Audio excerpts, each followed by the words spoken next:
क्या आपने कभी महसूस किया है कि हर दिन वही काम, वही रूटीन और खुशी ना मिलना, बस जैसे तैसे ज़िंदगी चलना और ऐसा फील आना जैसे कि ज़िंदगी कहीं अटक सी गई हो? अगर हाँ, तो आइए समझते हैं गीता जी के ज़रिए कि श्री कृष्ण हमसे क्या कहना चाहते हैं। नमस्कार दोस्तों, आज हम गीता की श्लोक 16 से 20 को एड्रेस करेंगे और समझेंगे कि इस सिचुएशन से कैसे छुटकारा पाना है। वीडियो की एंड तक ज़रूर बने रहे और चैनल को सब्सक्राइब करना ना भूलें। तो चलिए शुरू करते हैं आज के इस वीडियो को।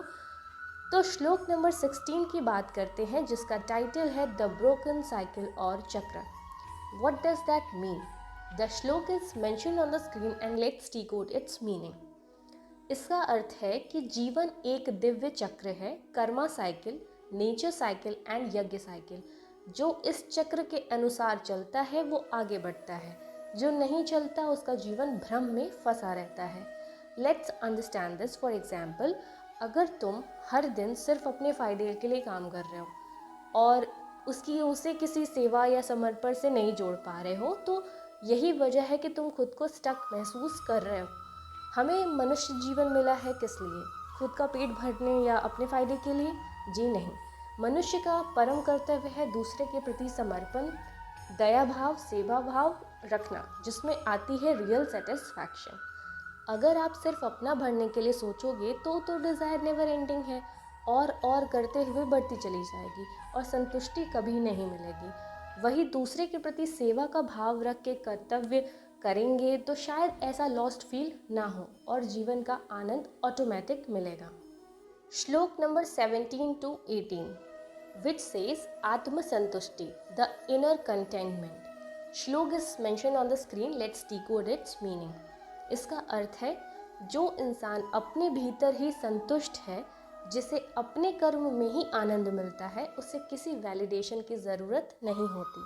जैसे कि अगर तुम्हारा काम ही तुम्हारी खुशी बन जाए तो तुम दूसरों की तारीफ़ या रिज़ल्ट का इंतज़ार नहीं करोगे, तब तुम सच्चे अर्थों में ग्रो कर पाओगे।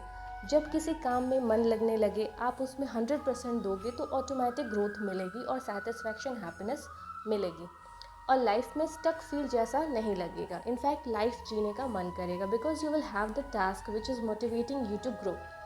फॉर एग्जाम्पल, एक आर्टिस्ट जो सिर्फ वाहवाही के लिए नहीं बल्कि आर्ट के लिए, अपने पैशन के लिए काम करता है, वो ग्रो कर पाएगा, सोच पाएगा और उसका मन भी अंदर से शांत रहेगा बिना किसी के वैलिडेशन मांगे भी। नाउ अब आते हैं श्लोक number 19 to 20 which says work without dependence. Shloka is mention on screen, you can see, जिसका अर्थ है कर्म करो लेकिन बिना किसी आसक्ति के, बिना फल की चिंता किए, सेवा के रूप में।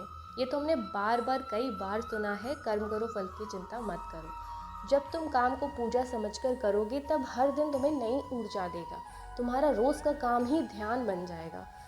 फॉर एग्ज़ाम्पल, एक टीचर जो सिर्फ सैलरी के लिए नहीं बल्कि बच्चों के भविष्य के लिए पढ़ाता है, तो वो ही असली संतोष महसूस करेगा।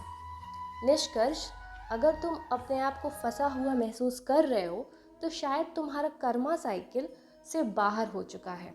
That means a person without a purpose, so called खोखला इंसान। श्री कृष्ण कहते हैं, अपने कर्म को भगवान, समाज और प्रकृति के लिए समर्पित करो, यही तुम्हें रोज़ नया ऊर्जा, नई दिशा और अंदरूनी संतोष देगा। हेंस, जीवन का दिव्य चक्र समझने से और अपने कर्म को सेवा या समर्पण से जोड़ने से तुम आगे बढ़ सकते हो। अपने काम में आनंद ढूंढो और आत्म संतुष्टि प्राप्त करो। हरे कृष्ण। अगर आपको ये वीडियो पसंद आई हो तो लाइक और शेयर करें एंड सब्सक्राइब करना ना भूलें। मिलते हैं अगले वीडियो में।